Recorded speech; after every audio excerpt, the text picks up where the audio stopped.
de Cristo. Amén. Pues hay un versículo, estaba justo leyendo este pasaje, el paralelo, en Mateo 17, 14 al 21, y lo estaba leyendo esta mañana en mi devocional, y me parecía tan fuerte y curioso que Jesús le dijera a la gente, oh generación incrédula, y en Mateo dice, oh generación incrédula y perversa. Y claro, me hizo pensar, ¿a quién le estaba diciendo Cristo esto? Pues hay varias opiniones.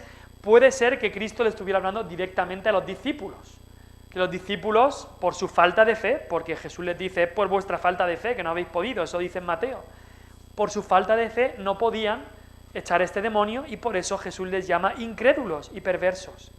También puede ser que se lo hable a los escribas, que lo que querían ahí era como intentar atacar a Cristo, o quizá también se lo estaba diciendo al propio padre del niño. Pero las palabras que también me llamaron mucho la atención son esas palabras en el versículo 24 que dice el padre del muchacho. Y parecen una contradicción de términos, pero no lo son. El padre del muchacho le dice a Cristo, creo.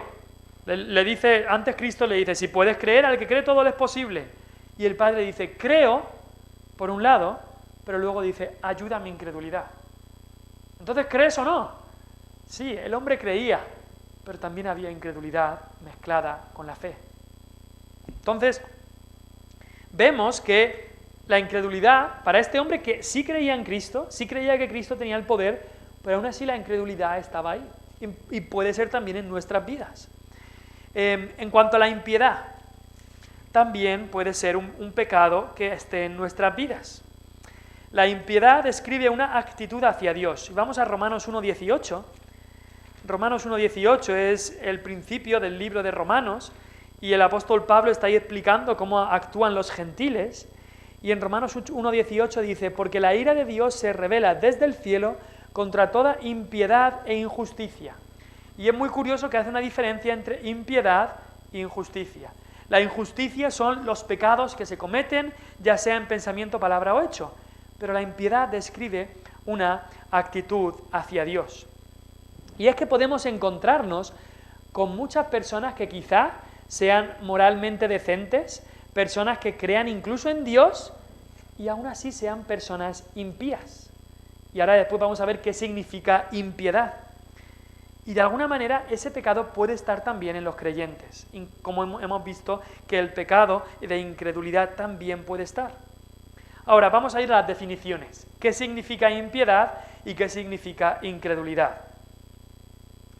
La definición de impiedad es un estilo de vida que no toma en cuenta a Dios, ni su voluntad, ni su gloria, ni la dependencia de Él.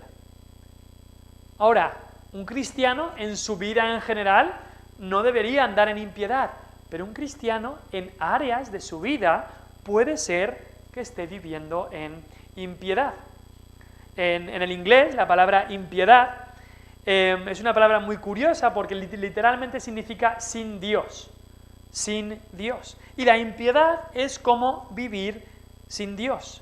Y la pregunta que nos tenemos que hacer, nosotros por supuesto que creemos en Dios, por supuesto que creemos en el Evangelio, que Cristo, el Hijo de Dios, vino a este mundo, se hizo carne, habitó entre nosotros, murió por el pecador, pero ¿podría haber partes de nuestra vida en las que quizá no queremos que entre Dios? ¿O incluso en las que nos olvidemos de Dios? Es curioso las palabras que Pablo le habla a Timoteo en 2 de Timoteo 2:16. 2 de Timoteo 2:16, podemos buscar ese texto. 2 de Timoteo 2:16. Dice ahí, en 2 de Timoteo habla mucho de cómo Timoteo debe conducirse en la casa de Dios, en 1 y 2 de Timoteo, cómo debe hablar con la gente. Y en 2 de Timoteo 2:16 dice, mas evita profanas y vanas palabrerías. Profanas significa que no tiene nada de cristiano, algo profano, y vano, algo que es vanidad, algo que no es de importancia. Evita profanas y vanas palabrerías, conversaciones que no edifican.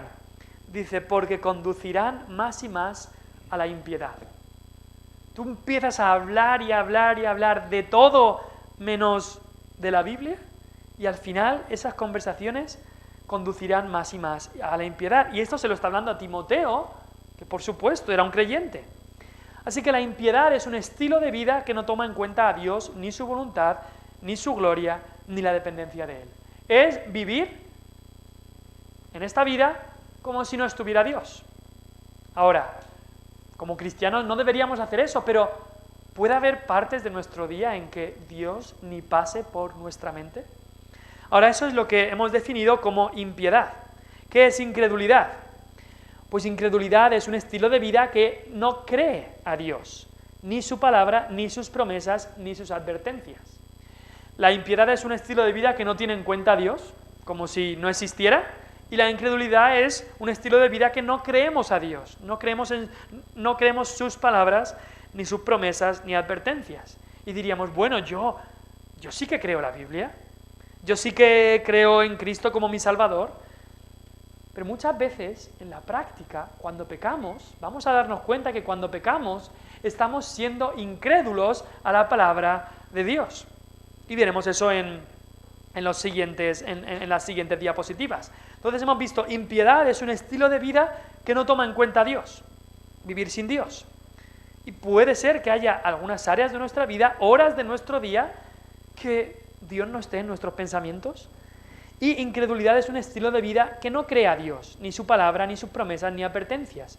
Por supuesto, aquellos que viven como una práctica toda su vida en incredulidad y en impiedad no pueden conocer a Dios, no pueden ser cristianos. Pero podría ser que como cristianos tengamos estos pecados y tenemos que luchar con estos pecados. Ahora, tú podrás decir, bueno, incredulidad, yo creo en Dios, por supuesto que creo en Dios. Pero una cosa es creer en Dios y otra cosa es creerle a Dios. Una cosa es creer en Dios, en su existencia, y otra cosa es creer a Dios y creer a su palabra, creer lo que Él nos ha dicho. Quizá lo habéis escuchado alguna vez, pero está el ateo teórico y está el ateo práctico. El ateo teórico es aquel que te dice que él en su mente cree que no hay Dios. Ese es un ateo teórico y nos encontramos en la calle seguramente con gente que dice, yo no creo que haya Dios. Pero un ateo práctico es aquel que vive su vida como si no hay Dios. Incluso los cristianos podríamos, y nos pasa muchas veces, vivir partes de nuestra vida, áreas de nuestra vida, horas de nuestro día, como si Dios no existiera, sin tenerle en cuenta. Y estas son la maldad de la incredulidad y de la impiedad. Piensa en la incredulidad. Dios nos ha dado grandes promesas y nosotros a veces, no conscientemente, sino en nuestra mente, inconscientemente decimos, no te creo, Dios. Dios ha prometido que va a proveer para nosotros, que nos dará lo que necesitemos, que no he visto justo desamparado ni su descendencia que mendigue pan. Pero a veces podemos decir, no lo creo, así que yo tengo quizá que hacer una mentira en esto, en la declaración de la renta, o robar por aquí, o coger por aquí, para asegurarme que tengo para fin de mes porque no creo a Dios que Él ha prometido proveer. O incluso alguno dice, la Biblia dice, la oración eficaz del justo puede mucho, pero nosotros llegamos a creer, la oración al final lo que importa es lo que yo haga, mi desempeño, mis obras es lo que hago. O alguno puede decir, sí, la Biblia dice que el hombre se unirá al hombre, que un hombre se unirá a su mujer y serán los dos una sola carne. Pero podemos decir, no te creo, Dios. Es mucho mejor hacerlo de esta manera o de la otra manera. La incredulidad es no creer lo que Dios nos ha dicho en su palabra. Y la impiedad y la incredulidad van juntas en esto. Es simplemente no tener en cuenta a Dios, olvidarnos de Dios y no creer lo que nos dice Dios. No sé si os acordáis, cuando hablamos de la humildad hace a lo mejor un año, o por ahí, o a lo mejor menos, no lo sé. Pero hablamos de que prácticamente todos los pecados tienen en su raíz el orgullo, o vienen desde el orgullo. Como que el orgullo es de donde salen todos los otros pecados.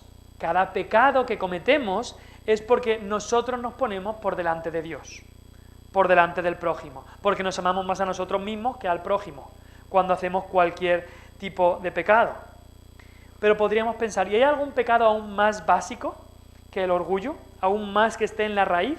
Y el autor del libro, que nos estamos basando en la estructura para estos estudios, cree que la impiedad, y también se podría añadir la incredulidad, impiedad e incredulidad están aún más en la raíz, como que están aún más en la raíz del pecado.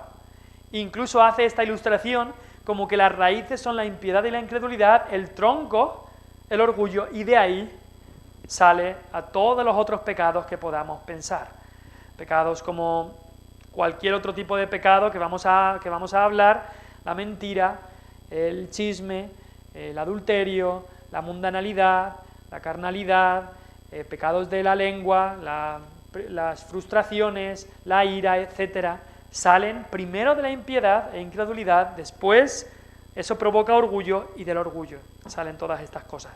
Pero vamos a verlo un poco más claro con ejemplos de la palabra de Dios. Por ejemplo, ejemplos de la palabra de Dios, y antes tengo un ejemplo, por ejemplo, de un pecado de la lengua.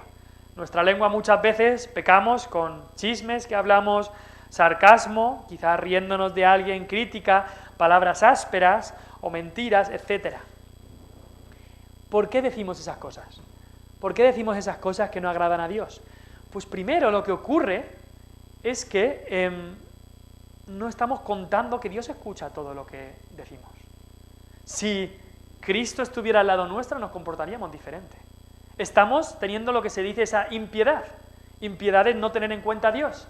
¿Por qué decimos las palabras que muchas veces decimos que hacen daño, que son pecaminosas? Porque no tenemos en cuenta a Dios. Veis que la raíz está ahí en la impiedad e incluso en la incredulidad. Dios ha dicho, yo voy a honrar la verdad, pero yo no creo a Dios, dejo lo de Dios aparte y yo voy a decir esta palabra, esta mentira, porque hay que decirla, porque así voy a sacar ventaja. Él ha dicho que lo que necesitamos es llevarle nuestras cargas a Él primero, pero yo no creo a Dios, así que le voy a cantar las 40 con palabras ásperas a esta persona porque se lo merece. Estamos sacando a Dios de la ecuación y eso es lo que hemos hablado, la impiedad y la incredulidad. La impiedad es no tener en cuenta a Dios, la incredulidad no creer a Dios en nuestra vida. Y ahí están en la base del pecado. Y por supuesto, después de eso viene el orgullo. Cuando decimos, con ese ejemplo de decir palabras ásperas o decir mentiras, el orgullo es pensar, yo primero.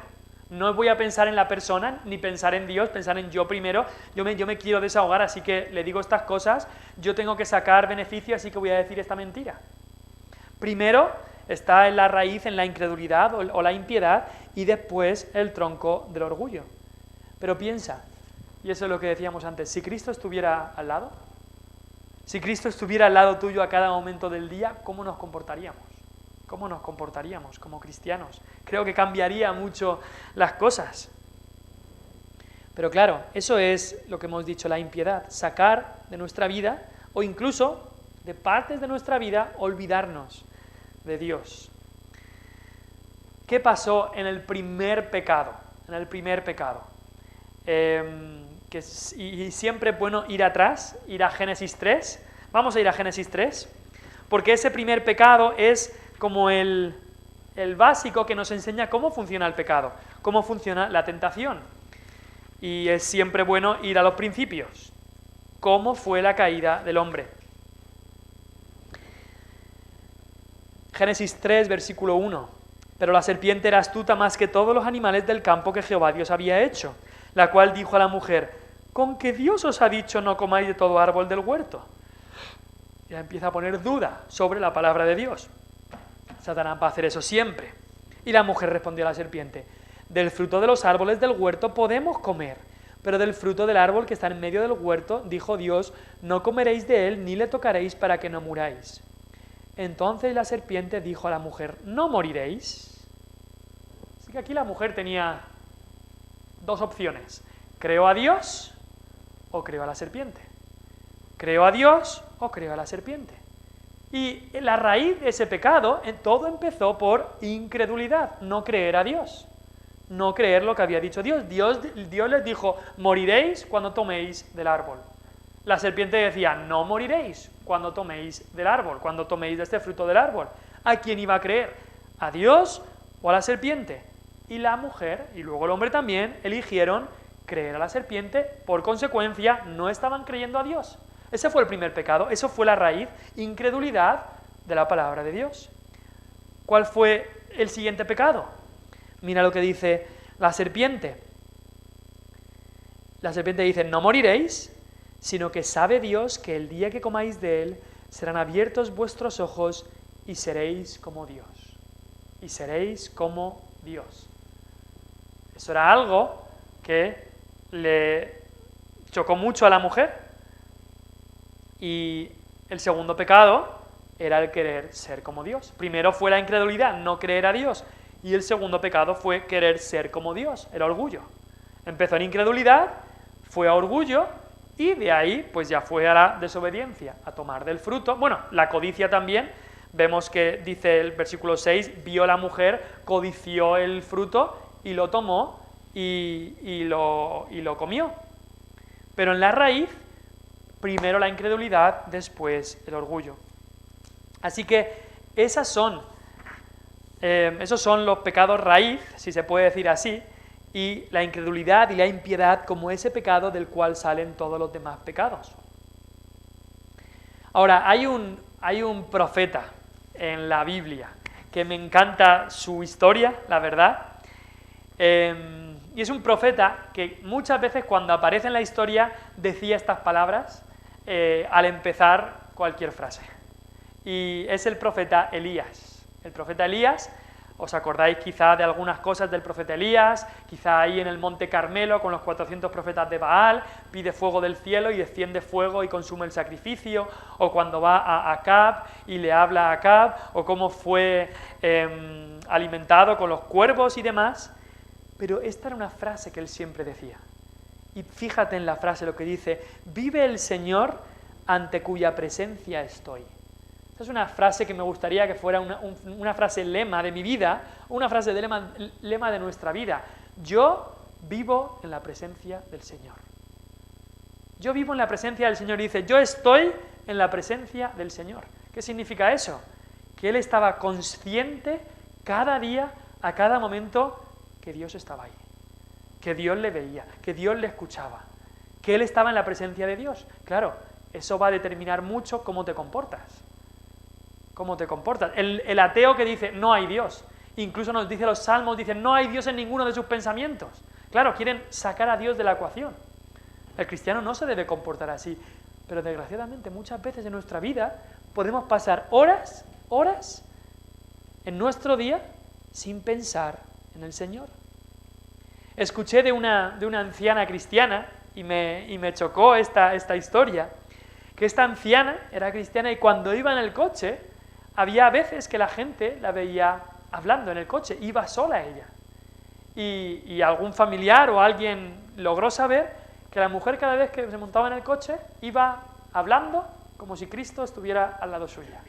Ella tenía tanta conciencia de la presencia de Dios que así oraba, le hablaba de sus cargas, y así vivía. Y te pregunto, y la pregunta que nos tenemos que hacer, ¿cuán conscientes somos cada día de la presencia de Dios? Elías sin duda era un hombre de oración, por supuesto, le vemos orando muchísimas veces, y la oración revela mucho de la piedad de una persona. Si no tienes ninguna conciencia de la presencia de Dios, no vas a querer orar, vas a ser una persona sin oración, o la oración, si la hay, será una rutina falsa, como una lista de la compra, Señor, dame esto, amén, y a otra cosa. Pero aquellos como Elías que viven en la presencia del Señor, eso es lo que es la piedad, ser consciente de que Dios está ahí con nosotros, de su presencia, van a ser personas de oración. Hay una cita de uno de mis héroes de la fe, si se puede decir así, de hace un par de siglos, Robert Murray McCheyne, fue pastor en Escocia, y él dijo, si pudiera escuchar a Cristo orando en la habitación de al lado, no tendría miedo de 1.000.000 de enemigos.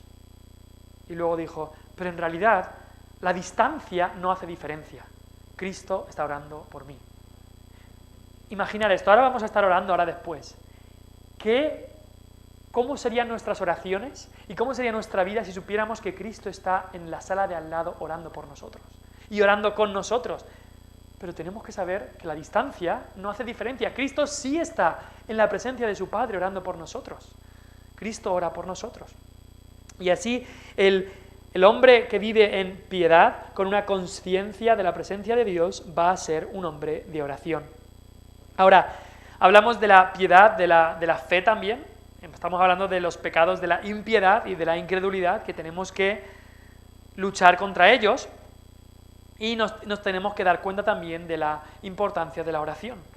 Dice Thomas Watson, un puritano, el hipócrita es piadoso en el templo, pero es un extraño a la comunión secreta con Dios. Es un cristiano en la iglesia, pero en su aposento de oración es un ateo. Y eso es lo que hablábamos antes del el ateísmo práctico, que aquellos que viven de una manera hipócrita pueden vivir una vida de un ateísmo práctico. Sí, pueden decir en su mente, yo creo en Dios, yo creo en Jesucristo, yo creo en tal, yo creo en lo otro, pero que su vida no demuestre eso. Y eso es un problema, un gran problema.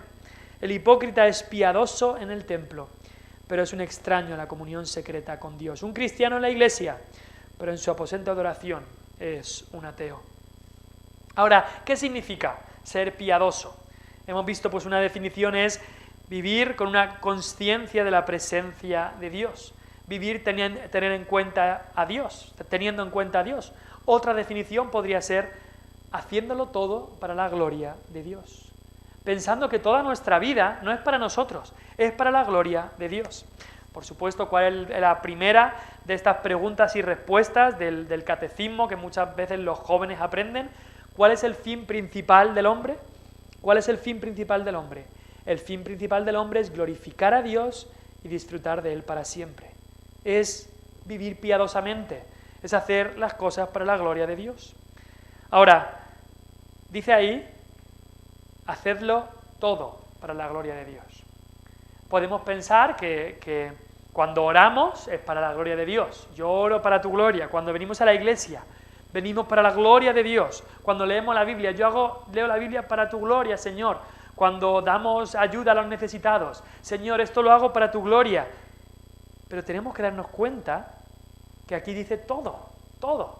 Entonces, en toda nuestra vida tenemos que estar conscientes de Dios. Cuando conduzco, lo hago para la gloria de Dios, lo hago consciente de que tengo que vivir para Dios. Cuando como, cuando friegas los platos, cuando hablas con tus amigos, todo debe hacerse para Dios y eso cambia mucho las cosas. ¿Qué significa hacerlo todo para la gloria de Dios? Pues que deseamos hacer todo lo que agrada a Dios, que nuestra meta es que queremos agradarle, queremos que Dios esté contento con lo que hacemos. ¿Cómo saber qué cosas agradan a Dios? Lo tenemos en su palabra. Así que oramos, quizá por la mañana o cuando oremos, y le pedimos al Espíritu Santo, dirige mis pasos, mis palabras, mis hechos, para que sean agradables a Dios. Y no solo eso, sino que también deseamos que todo lo que hacemos honre a Dios ante los demás. Así alumbre vuestra luz delante de los hombres, para que vean vuestras buenas obras y glorifiquen a vuestro Padre que está en los cielos. Mateo 5:16.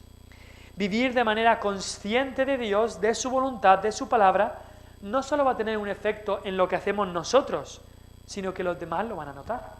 Los demás lo van a notar. Y incluso eso lo vemos en la Biblia. Hombres que estaban cerca de Dios se notaba. Incluso de una manera sobrenatural, cuando Moisés iba y pasaba tiempo con Dios, que Dios le hablaba, se nos dice en la palabra de Dios en el Pentateuco que volvía a los israelitas y los israelitas veían cómo su rostro resplandecía. ¿Por qué? Porque había pasado tiempo con Dios, Dios le mostraba algo de su gloria y su rostro resplandecía cuando le hablaba a la gente. Incluso se tenía que poner un velo por lo fuerte que era ese resplandor del mismo rostro de Moisés. Y yo me he cruzado con personas que hablas con ellas y ves que estas personas son personas piadosas de verdad. Son personas que cuando las oyes orar, dices, esta persona está hablando de verdad con un Dios que conoce. Esta persona es una persona que cuando hablas con esa persona y dices, esta persona ha estado con el Señor. ¿Os acordáis de los discípulos? Me viene ahora, en Hechos, no sé exactamente qué capítulo de Hechos, pero dice que el concilio, al oírles, les reconocían que habían estado con Jesús. Y siempre lo pienso, me gustaría que eso sea lo que la gente note. Que la gente note cuando les hable, cuando esté con ellos, ¿a ti qué te pasa? Tú has estado con Jesús. Porque es que se te nota, como a Moisés se le notaba, como a los discípulos se le notaba, que a nosotros se nos note que vivimos delante de la presencia de Dios. Vive el Señor ante cuya presencia estoy. Eso es lo que es la piedad. Vivir consciente de Dios en todo momento. Ahora, cuando hablamos de la piedad y la impiedad, no estamos hablando de que o eres impío o eres completamente pío, o tienes piedad total o impiedad total. Esto es una línea, si se puede decir así, es un crecimiento. Tú y yo vamos a estar en algún lugar de esa línea. El verdadero cristiano no va a estar en el lugar de total impiedad, no, pero está en un camino. Por supuesto, Jesús está en el lugar de total piedad, pero nosotros estamos en ese camino, Y no estamos hablando tanto de un comportamiento justo o un comportamiento malvado, lo que estamos hablando es de cuánta importancia tiene Dios en tu vida, cuánto pensamos en Él durante el día, cuánto vivimos como si Él estuviera al lado nuestra, cuánta consciencia de su presencia mostramos. Ahora, versículos que podemos memorizar para enfrentar estos pecados, para vivir consciente de la presencia de Dios.